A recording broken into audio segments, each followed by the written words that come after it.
What is up, plant people? Hey, it's time once more for the Planthropology Podcast, the show where we dive into the lives, careers, and general coolness of some very wonderful plant people to figure out why they do what they do and what keeps them coming back for more.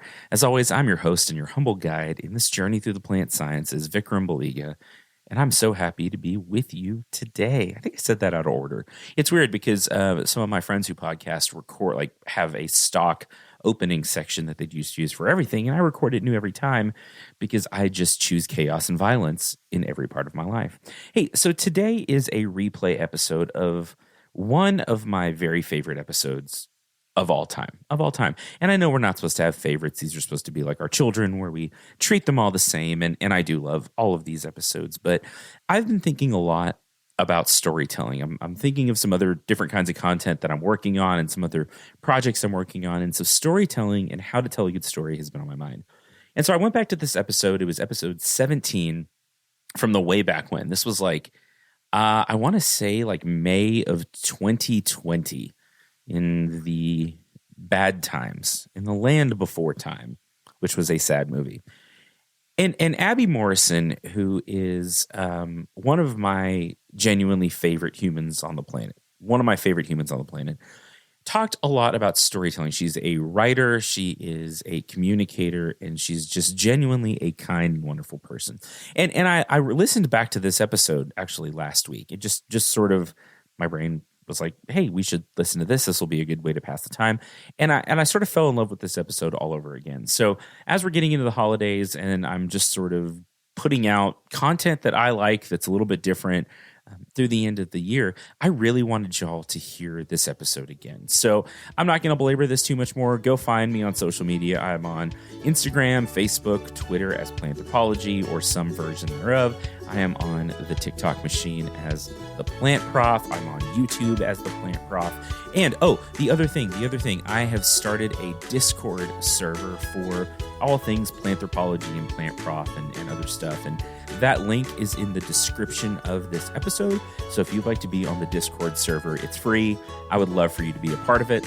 And yeah, that's all. Let's hear from Abby, who, if you haven't heard her before, you're really going to like.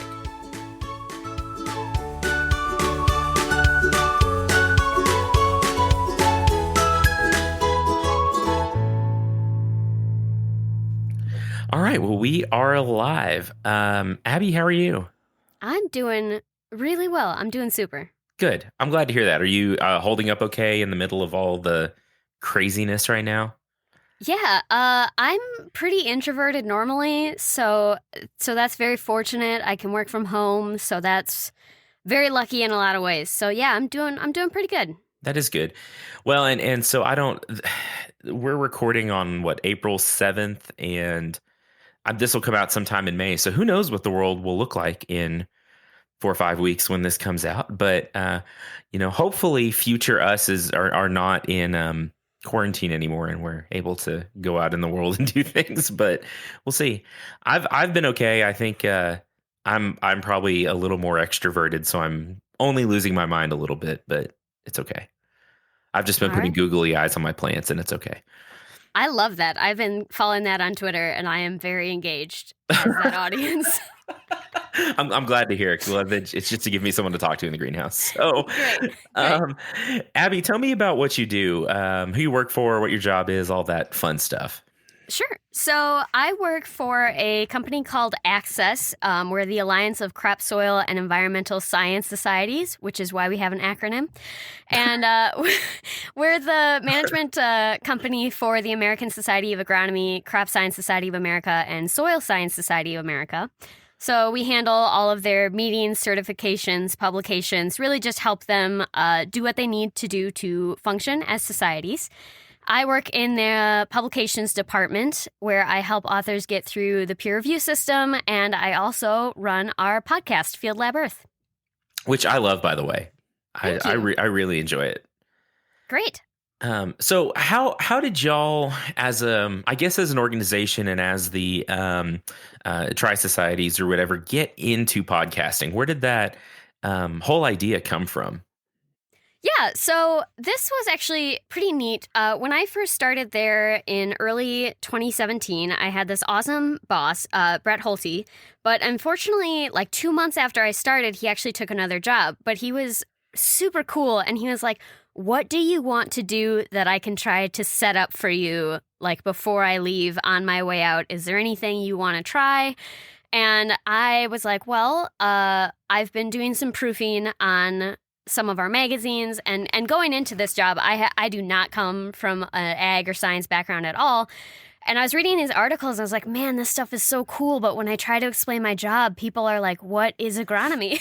And I'm like, Mm-hmm. did you eat today? And they're like, yeah. And I'm like, cool. Agronomy probably helped that to happen. But I do a lot of creative writing. I love authors. I love writers. And I was like, I would love to be able to just help people promote what they're doing because it's so cool and nobody knows that this exists. So I asked if I could do a podcast, and they were like, sure. And I was like, cool. I have no idea how to do any of this. And they're like, cool, just try it, see what happens. Great place to work in that they're so willing to be like, just try it. And then things kind of just went from there. That's really cool. And it's so cool to work for an organization, and my university has been largely the same way, except you have one up on me. You actually asked before you did it. I was just like, well, I'm going for it and maybe they won't fire me. But which they didn't, so yeah, good on them, I guess. But no, that's really cool to be part of an organization that is supportive of innovation and supportive of new ideas and new ways to present information. Because if we're being honest, and I think that our listeners probably expect that at this point, but academia and agriculture and some of the sciences are maybe not the first to innovate in terms of outreach and that kind of stuff. Now, we innovate, I think, in the subject matter pretty well, and we're, trying new things. But when it comes to taking our information and throwing it out in the public, that's maybe not at the forefront a lot. So it's really cool being a part of an organization that'll let you do that. Yeah, it's awesome. It's so cool. I love it. That's great. So you said that you don't come from a science background or an agricultural background, and that some of your experiences in creative writing. What has it been like going from that to having to read the boring, ridiculous articles that we academics write?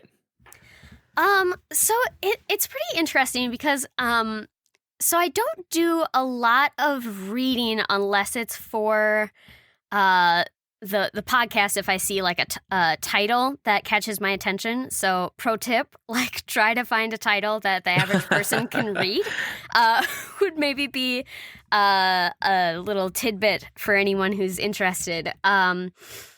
But yeah, it's really interesting because there are some really cool correlations between just story at large and science, which I think are really interesting. And it's also interesting just seeing the differences in like the publishing worlds between creative and academic is really interesting. So those have been some cool things to just experience, I guess. Yeah. Do you mind touching on that a little bit? Just some of the differences you've seen between creative and academic? Because, personally, if I had my way, I would write more creatively all the time, and I think that ekes into my academic writing sometimes. And then, reviewer two is always mad at me. They're like, you don't need all these extra words. Stop it with the extra words.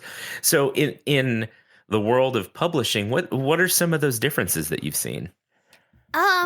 I think primarily just the experience of submitting things, I think would be very different. So, for me, as a creative writer, if there are certain people that it's like, if you submit to us once and we don't like it, like never again. Don't even try. Yeah. Wow.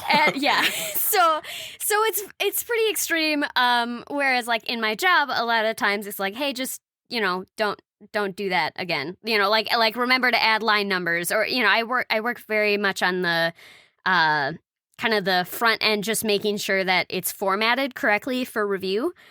So it's interesting to see some of those differences, or and I guess speaking as an analogy, maybe if you were submitting like a creative, like a book, you would have like your abstract and in your like within your cover letter to convince an agent to represent you, and if they don't like it, they're like never again.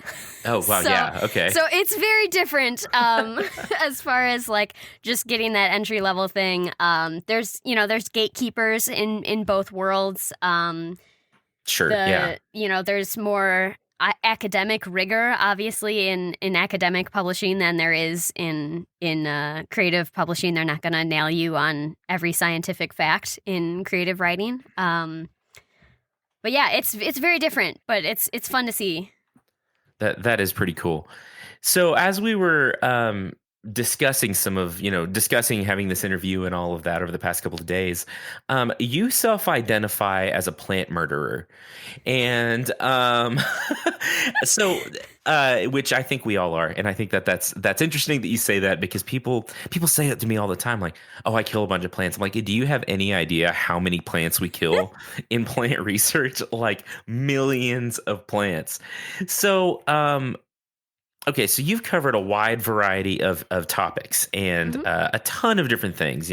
Again, everything from 350 years of soil phosphorus to plant blindness, which, by the way, I loved those plant blindness episodes. Oh, that one was so fun. So fascinating. So fascinating. So what so far has been your favorite thing that you've learned? It may be hard to nail that down, but maybe what are a couple of like really interesting tidbits you've picked up?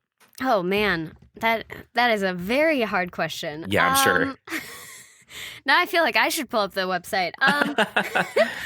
I mean, if we're talking like scientific facts, I think the plant blindness one was a really fun one. I think something that's been really fun to learn is just all of the different areas that these kinds of science touch and how interconnected they are. Because I'll have frequently episodes that you'd think would be completely unrelated, and you're like, oh yeah, we talked about that on a different episode. Or it just seeing the different places that people do their work is another cool thing. Because speaking to your point about, kind of maybe that stereotype of ag and that kind of field not being great at communicating some of those things. That was one of the biggest surprises when I started at my job, was just like, oh, we're learning about soil on the moon. And like nobody knows that we're doing this. Like, and then, I meet people, I virtually meet people, I guess. Sure. But they're like, yeah, I had to like portage all of my stuff to live for like weeks, and also all of this scientific communication, like, and equipment stuff for miles and miles into the woods.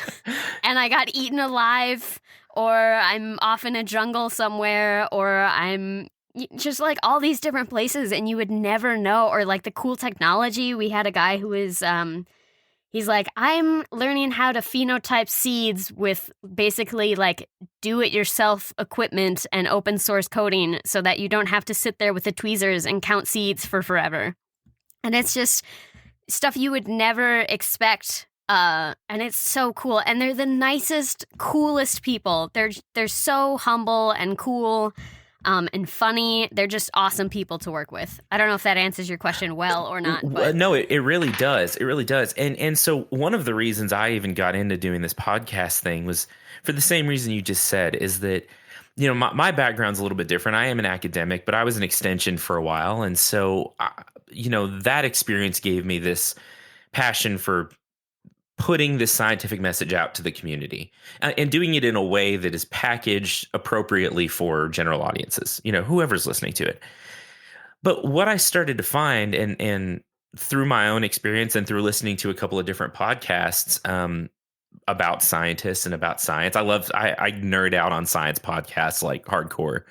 There's one called Ologies that was a big like inspiration for me getting into this. And but yeah, the stories are so interesting, and like we maybe don't do a good job and of I don't know what the best way to say this is. Maybe humanizing our research and humanizing our fields. There's so much jargon, and there's so much real serious hard science that we do, that you start throwing jargon at the average person and they're like, oh, okay, I'm bored. I don't care. I don't, I don't want to hear about this. So, um, something we talked about covering, which I think I'd really like to talk about, maybe for most of the rest of the time we have, is so as someone coming into this as a non-scientist, non-ag person, plant murderer, I'm going to keep calling you that. I'm sorry. That's fine. It's okay. fair. It's deserved. What is your perspective on telling this story as not someone necessarily from the outside, but someone who's maybe not doing the actual science work? How do you tell that story? How should we as scientists be telling that story? Sure. So the first one that you kind of mentioned already, just as maybe unrelated to the general vast story of piecing this together, is jargon. And I would say what's nice being a non-expert in any of these things, is that I always joke and tell people that I'm like the low bar they have to duck under to communicate their science. I would disagree with you, but anyway, go on. I mean, like, I'm smart, but I don't know any of this stuff. And sure.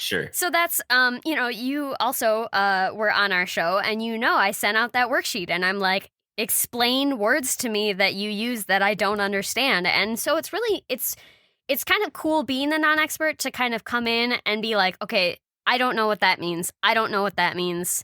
Please explain this in a more simple way. And helping people find ways to do that is really fun for me.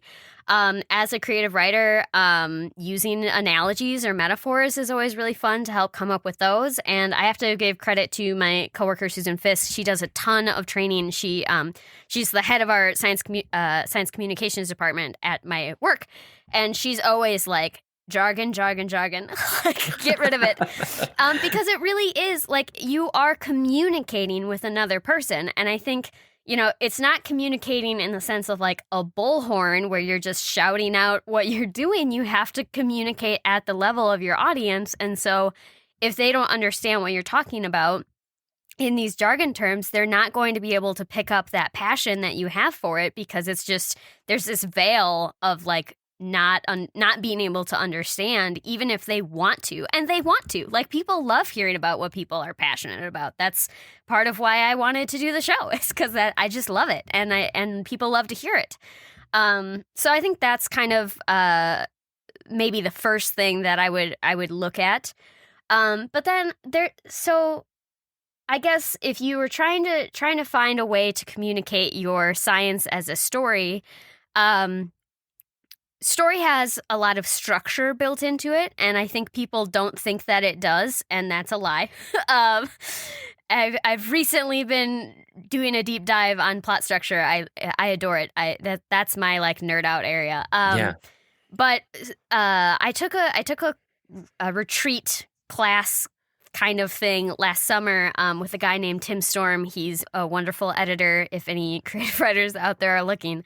And he kind of boils down story to like stasis, and then a change, and then a new normal. And that's like scientific progress in a nutshell, right? Like, you have a problem, and then you address it, and then you have like a new state where you've advanced and grown as a person. So it's cool to just see those similarities and maybe be able to use those to give you a lot of focus. Would be like another tip, is just trying to figure out like what is the through line of what you're trying to say, and then all the stuff on the sides, all the jargon, even sometimes like getting really nitty gritty about like methods that people are like, I don't know what that method means, like that kind of thing, or equations, that kind of thing. Being able to really condense that into like one thing is really helpful. Yeah, and that's and you may or may not realize this, but I think everything you just said about how part of your job, and let me back up a little bit. This was going to be a long rambling thing. Let me back up a little bit. I really appreciated you sending me that question sheet before, because I mentioned that I'm very much a fly by the seat of my pants kind of human, and so like when we're doing this, I blank out for days and then have to come back. But um, it forced me, even though I just wrote this paper and just have done this research and it's fresh in my mind, it forced me to critically reevaluate the way that I presented it. And I don't know if you know how important that is for an academic, because I think we've all had that teacher and that college professor, whoever, who is, maybe the smartest human in the world. But then they try to convey that information to you. And it's like, even at the PhD level, when I've been taking courses at the PhD level, I've had professors tell me things and I'm like, listen, I've been doing this for 10 years and I have no idea what you just said to me. Right. And so I think the service that you're providing through the education kind of back to us, even just through what you're doing, is so important. And I don't know if you've thought of it in those terms, but from where I sit, that is like something that we need so badly in the sciences, is people that are willing to take everything you just said, story structure, everything from what you mentioned of the three parts of a story, the three basic parts of a story, and teach us that, because those are the things we need to learn as scientists and as communicators and all of that. So I think that's really cool. I love what you're doing. Thank you. Here's a mind blowing thing. First of all, my heart just like fluttered a little bit of like teach people story, and I was like, oh my gosh, I would love that. So, just had like a little nerd out moment. But also, mind blower here is that worksheet that I sent. I mean, pretty much follows the scientific method. I mean, that's what we structure our show off of, so it's funny that you should say like, oh, I had to completely like reevaluate it, when it is in fact like so much of it just follows very basic scientific method. Oh yeah, no, and it really did. And thinking back over it, no, it's like, okay, what was your introduction? What was the point? What were your methods in a practical way? But I think we get so lost in the data and the writing and the whole process that we forget that the scientific method exists for a reason. And that reason is to, and this is going to maybe sound a little more philosophical than a lot of people look at it, but I think the scientific method is us trying to tell the story of the universe, right? Yeah. It's how do we take the complexity that is everything around us and distill it into knowledge? But we don't look at it that way. We look at it as experiments and data and all those things. But for me, there's this grander mission that we have to have, and I think it's important that we keep those things in mind. Oh, absolutely. And I'm gonna give you a book recommendation here. I'm actually reading this book. It's called Wired for Story, and I think the author's name is Lisa Cron. I'll send you a link, which doesn't help the listener, but look it up. Wired for Story. It'll be in the notes somewhere. They're fine. Yeah. And it's actually, this lady is like a neuroscientist, and she applies neuroscience to like storytelling structure and what you need to tell a good story. And the first part of her book is like, we tell stories because we need to learn how to live on Earth. And like, she talks about, like, hey, Billy stepped on a fire once and got really hurt. Like, moral, don't step on a fire. Don't and like do the thing. Don't do the thing. Or do the thing. Right. Like Harry added these nutrients to his plants and they lived better or yielded more. Like that's the story of your science. And that's why we tell stories, is to learn things and explore things. She talks a lot about like we tell stories to learn also.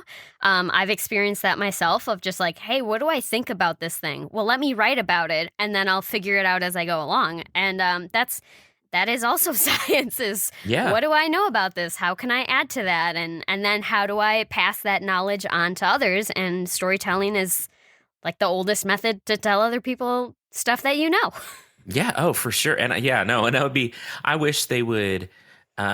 Okay. So you probably have learned this by now, but I'm like a big like sci-fi and fantasy nerd. I really enjoy that stuff. I wish they would make every academic read Tolkien and dissect it, because that is like, if you look at story structure and the hero's journey or the monomyth or whatever you want to call it, for me, I've read that the whole Lord of the Rings series and all the nerdy side things a lot. um, um, but it does such a good job of it taught me how to tell a story.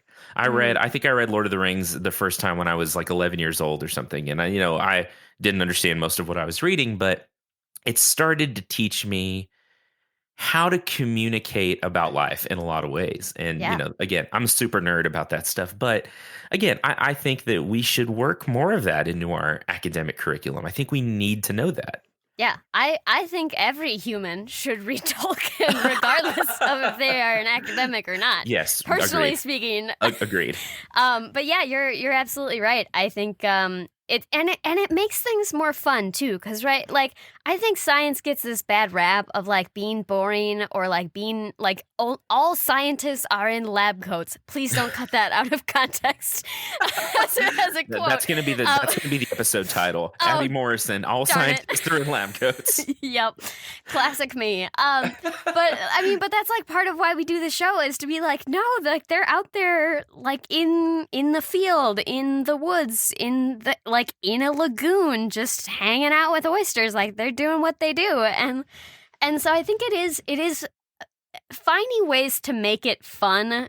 I think it's great. We had a paper just come in the other day, and it literally had a quote from Princess Bride in the title, and I was immediately like, please accept this so I can interview this person. That is fantastic. It was amazing. And I was just like, I want more stuff like that. And I think, especially as we move into more, open access things, like that's something I think about a lot is like, if your paper is open access, with the theory of like everyone should have access to the science, are you making it accessible through the way that you're writing about it? And is it something that, obviously the whole open access discussion has been on the table for years and years and years. Yeah. And will continue for years and years, I'm sure. But, if you are writing an open access paper, are you writing it on a level that's going to be helpful to the people who are actually trying to read it? Or do we need to look at the way that we teach academics to write to be more appropriate to an open access setting, Because if it's not just going to be read by 20 people who all have 14 PhDs in this field, like, you should probably make it a little bit easier, or you're still only going to have those 20 people read it anyway because they're the only people who can understand it. So, yeah, well, no, absolutely. And then and then also maybe adding extension style publications in with like in the same. So we take these things and we divide them out, right? And it's like you've got extension over here, and you've got like I'm not going to say academia is separate, but we have like all our journal articles over here. And, it's like extension has their own journals and other organizations have their own, and that's fine. But gosh, wouldn't it be nice to have some of that in the same place? So, you get a, article about whatever, water conservation or whatever that has all the jargon, but then in the sidebar, it's like, well, here's 3 extension articles that talk about it. Here's how you can actually take this information and apply it to your life. I think that's so cool. Yeah. I've been working at Access for about 3 years now, and I literally just learned what extension was officially. Right. Sure. Like when I was doing the plant blindness episode, which was like 2 months ago or something like that. Because it's a weird ecosystem to navigate all of the different pieces in ag, but it's really fun to learn about all of them, and I would love if they came together more often, so that it wouldn't take me 3 years to learn that. Yeah, but also I just didn't ask sometimes when it came up because I didn't want to look dumb. So that's also partly on me. Oh, they'll put that on my tombstone. He didn't ask because he didn't want to look dumb. I'm so guilty of that all the time. I'm like, oh no, I should know this, so I'm just gonna pretend like I do. Yeah, that's the human experience. I think it is just. Oh man, that's really funny. But no, I kind of love where this conversation has gone, just because that it science communication lives so close to my heart, because that is what I feel we should be doing. And maybe it's just because of my background. Maybe it's because of the way I've come into all this, but I think that the future of academia is going to have to change. I think that the way that we've been operating, and I've said this before on the podcast, and I've said this to people who gave me dirty looks for saying it, and I don't care because it's the truth. The way that we have been operating for the past, I don't know, maybe since the beginnings of academia, but definitely for the past like 30, 40 years of, I don't know, circling the wagons, so to speak, and the way that and I know that you maybe can't say this as someone who works for a publishing company, but I sure can. That we take the information, and it's not that we hide it intentionally, but we gatekeep it, like you said earlier, in a lot of ways. And I think the future of academia, in so many ways, has to be opening the gates. And letting the people who paid for the research understand the research. And so that that's not a small task. And I think we're all, kind of working in our own ways to address that. But Yeah. Yeah. All of my opinions are my own. I'm just like, just so you know, if anyone's mad, just be mad at me. But yeah, I mean, that's what's so fun about it too, is it's like you care about the research that you do. And I know it's hard for me when I care about things, but can't get other people to care about them. Sure. And it's not to say that I want everybody that I meet to become a creative writer. Like, that's fine. Less competition for me. But I think being able to communicate the stuff that you care about in a way that people can see that it's important and has value is huge. And that's part of why we started the podcast. It's part of why I love podcasts. I love listening to yours and all of the other ones that we just goof off with on Twitter. I know. But it's important to be able to know how to tell other people about the things that you love. It's super important. For sure. And actually, so that leads me to something I kind of wanted to touch on. I hate Twitter. And I will stand by that till the day I die. I hate Twitter. However, I feel like we have this weird little science podcast tribe that we found on Twitter, and they're just the coolest people. Yeah, like just the coolest people. Yeah, totally. Yeah, they're great. I enjoy that immensely. I personally am not on Twitter or Facebook anymore. Like, I just got off because I was like, this just stresses me out. That's and wise, I don't want to be here. And so I got off, and like now that I'm on it for my job, I'm like, yeah, but like I love seeing what these people are up to, and it's a blast. I really like it. Yeah, so that's been fun, just getting to make some Twitter friends, and just I don't know, and we cover, I think. Podcast Twitter is really, if you're a podcaster out there and you're not part of the podcast Twitter community, I think you should be, because it's really strong and it's really helpful.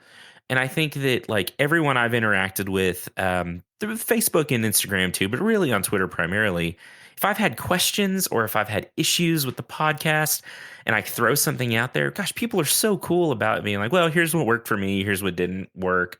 Let me send you some resources. Let me help. And it's just been really a cool thing. Yeah, it's a cool space for sure. Especially since I have no idea what I'm doing. I just make this up as I go. But also the human experience. Yeah, my tombstone's getting pretty long. We're gonna have to get a big one. So we'll kind of start working on wrapping up a little bit. But so one thing I ask all my guests, or try to remember to ask all my guests, there's a couple I've forgotten because, but so if there was, and we've talked about a lot of things, but if there was like one thing, whether it be about communicating science or just about telling a good story in general. Actually, I like that. If there was one thing you could tell the people listening, or a couple of things about telling a good story, what would that be? Oh man, that is the hardest question. It's so hard. I'm sorry. I've ever gotten in my life.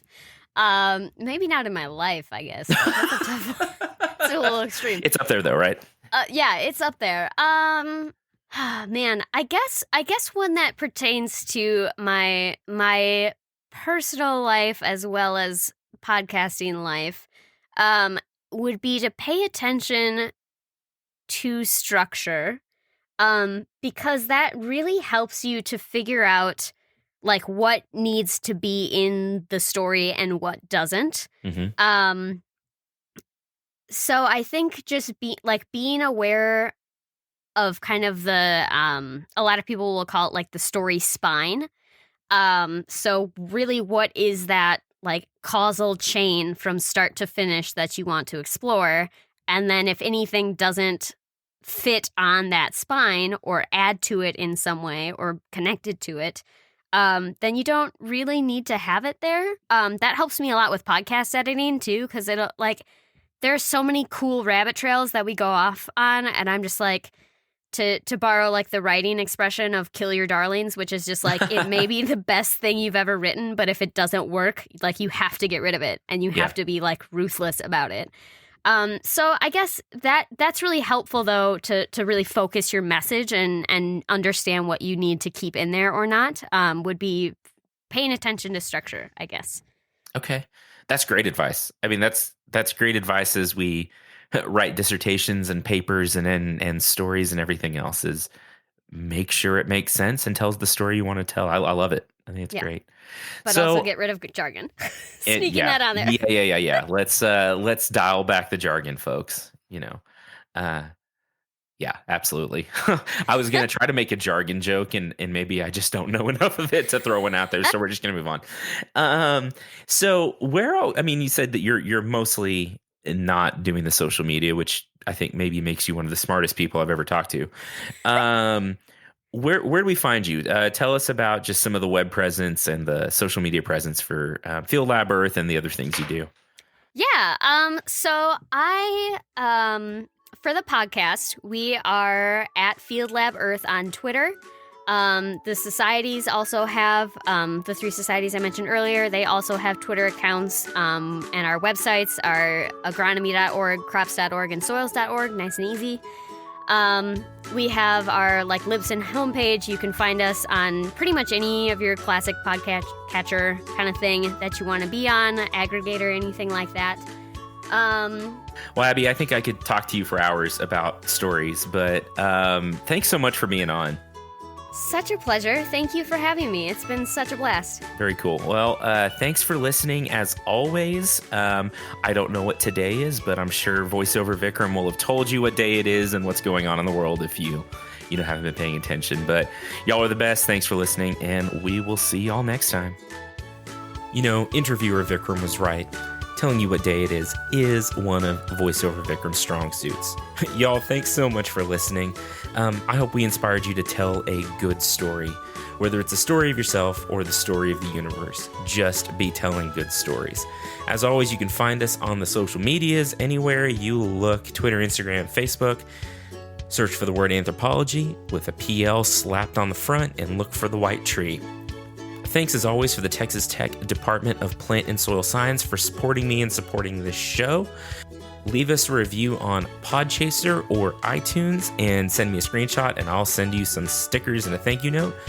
And get yourself ready for the trailer of Jolly Green Scientist, which is going to start right meow.